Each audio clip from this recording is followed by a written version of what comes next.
Swinging into a handstand is an impressive feat of strength and balance, all the more if you're 74 years old. How is it possible to be so strong and athletic well into your retirement years? How intense do your workouts need to be? How do you keep training without getting injured? What about stretching? And do you need a special diet? In this video, we'll get insights and tips from a man who kept training year after year, starting in middle age. Learn the secrets of his incredible success. Hi, my name is Goodwin, and I got interested in gymnastics back in high school, age 16 or so, and did that intensely for 3 years. Didn't do it in college much, and then was whisked away during the Vietnam War into the military, so didn't do gymnastics much during that whole time. So at age 40, when I got out, came down to Santa Monica Beach, where I used to come as a kid, and thought I'd see if I could climb the rope or do anything still. And it was a real job. And about when I got to the point where I was able to climb the rope 3 times, just barely, someone fortunately recommended that I go to Valley College, where some old timers in their mid-50s were working out. At age 40, 55 seemed like ancient. So went to there and luckily got involved with these fellows who would work out consistently 3 times a week, and became one of their little pack of people who worked out, and gradually got better until I was 46 and equaled my high school time on the rope, and have just sort of kept it up ever since. Now I'm 74. I generally have a minimum and a maximum that I'm shooting for, but I don't force myself to do that. I listen pretty much to what I feel my body's saying, and in the moment, pretty much do whatever it's telling me to do. So for instance, on pull-ups, I'm pretty familiar with my ability to do pull-ups, which is, I reached a pinnacle when I was about 46 years old, and I've come down from the 33 pull-ups I used to be able to do to where now I do between 10 and 20, and on good days I can do a few more than that, but it's not the number of pull-ups, it's the quality that I'm shooting for. Just doing a bunch to say, oh, I can do 20 pull-ups, that's not the idea. They're a means to an end, which is doing some of the gymnastics.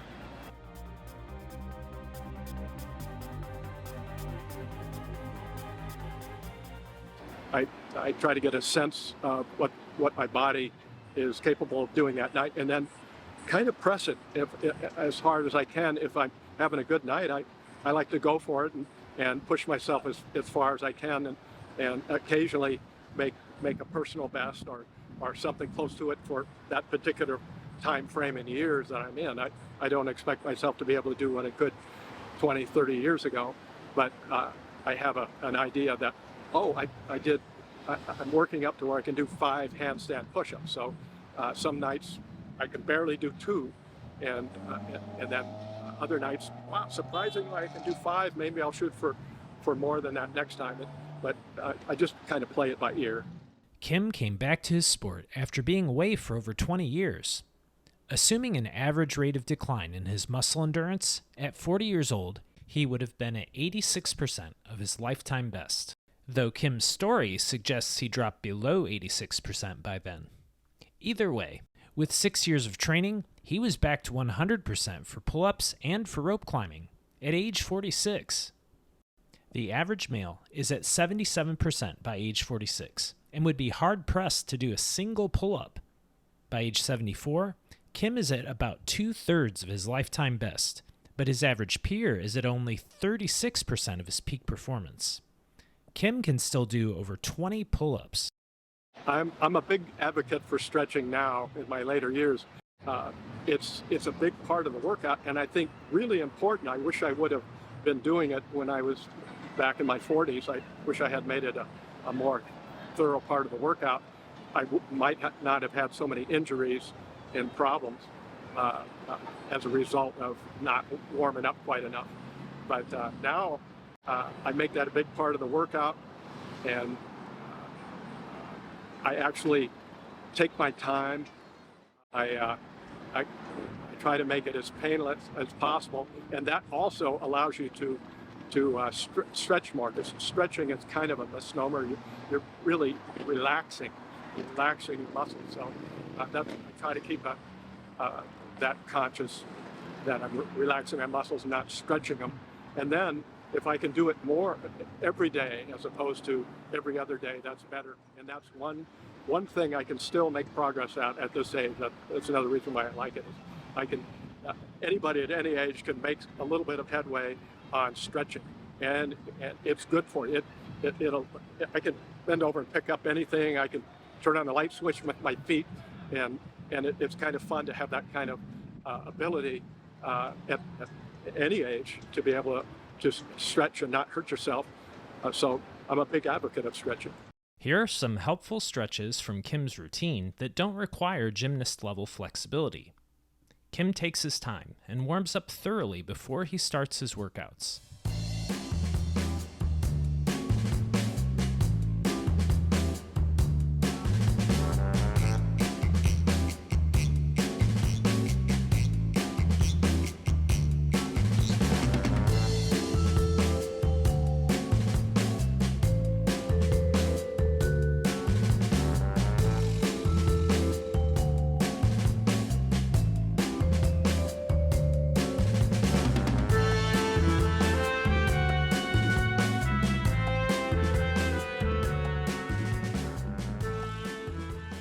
For breakfast, I usually wait till I'm good and hungry, and then have a bowl of Cheerios as a roll with fruit.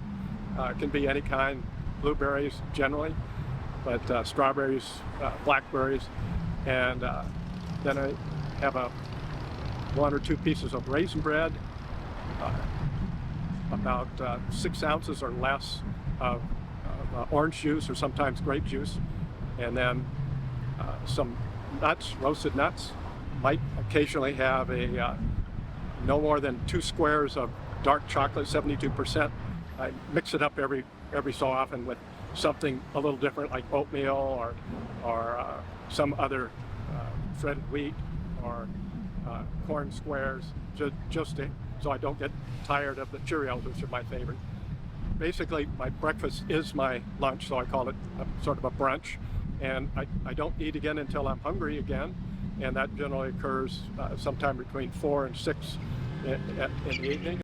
I don't fast as a general rule. I have done something like that in the past, but every day is sort of like a mini fast for me, in that I go these long periods of time between eating, and I don't eat until I'm good and hungry, and I feel that allows my body to rest from the digestive process. And then also it draws from any fat stores that I do have, and then I'm ready to restore that. And whenever I'm good and hungry and my stomach's growling away, I get something which is generally my vegetable soup, which has a V8 base, sort of a tomato base with a lot of vegetables already in it. Then I put some seasoning, and then I put in all kinds of vegetables that I like. So that's the main part of the meal, is the soup, and then I have something to go with it, like a couple or 3 pieces of pizza or a 6-inch Subway, real lean on the meat. If I get sort of an empty feeling, that's not quite enough, then I'll have a piece of whole grain bread with that, or go really easy on the butter, and don't have any fat in any of the meat I eat. Stay pretty much away from bacon, and I'd like to have fish a couple times a week. Stay away from eggs most of the time. I love eggs, but I have them probably maybe once every month and a half or so. I vary the menu, so it's not sometimes salad. The salad is the meal, and then same thing. You've got to have some calories, so I mix in a sandwich or something else. but the salad is the main part of the meal. In terms of beverages, I go very minimal on sodas and sweet drinks. I love water, but I wait till I'm good and thirsty, and then I have all the water I want. And I generally like building up a sweat sometime along the way, so that draws out the thirst, and then I can drink all the water I want. I don't set out to drink 8 glasses a day, or even though I've heard that's a good thing to do, I would probably err in drinking more water than less. As an exceptionally fit and athletic 74-year-old, Kim also weighs 43 pounds less than his average peer, who will anticipate some form of disability in about 2 years. Having less weight to carry around is not the only advantage for people Kim's size. According to Body Mass Index research, his weight class is associated with lower risks of premature death and many chronic health conditions. The trick when you get older is to just do a minimum that's going to allow you to make success, and stick with that over time until all your whole system catches up to it. The muscles will come online soon because they go faster, and they have literally muscle memory from the old days. Your muscles can overpower them and then give you that tendonitis that somewhere in your elbow or who knows where. And if you can just keep yourself for the first 3-4 weeks from overdoing it, then once you're in good enough condition, then unleash yourself to do more and more. I want to do 3 sets of whatever I could do, so that the one set sort of puts your body on cue that you're going to demand that from it. But if you do another one and another one beyond that, not as much as you can do, not doesn't have to be to total failure, but just as much as you can do for 3 times, it kind of puts your body on notice that that's something you want to do. You've done it once, you've taken a break, you're doing it again and taking a break, doing it again, taking a break. And if you do much more than that, you're liable to injure yourself or make yourself feel too bad the next day, and basically negatively reinforce yourself, rather than what you want is to do something so that you can see some progress. And I found that about 3 of whatever you can do, at least for myself, ends up working out to about the right amount. Then I'm not too sore or tired the next day, and I have a day to recover. The days I'm not doing upper body, which is Tuesday, Friday, and Sunday, the other days I try to get in a minimum of 40 minutes on the treadmill. Kim has a workout pre-programmed on his treadmill. It starts with a 5-minute warm-up at 2.5 to 3 miles per hour. Then he walks 3.5 miles per hour for 5 minutes with a grade of 3%. After that, his speed goes up to between 4 and 5 miles per hour. He stays at this pace for 3 minutes before slowing to 3.5 miles per hour for 5 more minutes, and then repeating the 2 walking intervals several times.